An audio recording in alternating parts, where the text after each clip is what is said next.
कोई तरकीब कैसे हो, कोई तरकीब कैसे हो हमेशा साथ रहने की, यूं ही दिन रात रहने की। मैं तुझ बिन जी ही ना पाऊं, ना हो महज ये बात कहने की। पर ये क्या हो गया है दिल कि तू भी रो गया है दिल।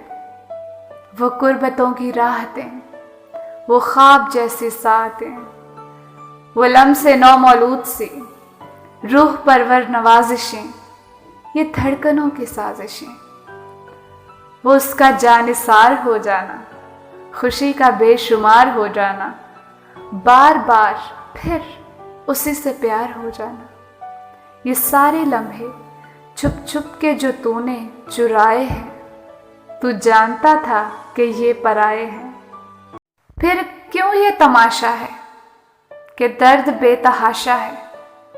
कैसा मुद्दई है तू कि आप ही है मुजरिम भी, अपने ही वार पे आहो बुका भी मातम भी।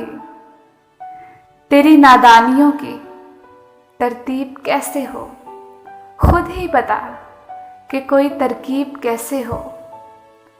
कि वो तो मिलने से पहले ही खो चुका था, कहीं और, कभी और, किसी और का हो चुका था। अगर आपको ये वीडियो पसंद आई हो तो वीडियो को लाइक करें, शेयर करें और चैनल को सब्सक्राइब करें और बेल आइकन को लाजमी प्रेस करें ताकि हर नई आने वाली वीडियोस की नोटिफिकेशंस आपको आसानी से मिल सकें। जुड़े रहिए डिस्कवर थिंग्स के साथ। खुश रहिए, सलामत रहिए। अल्लाह आपका हामी और नासिर।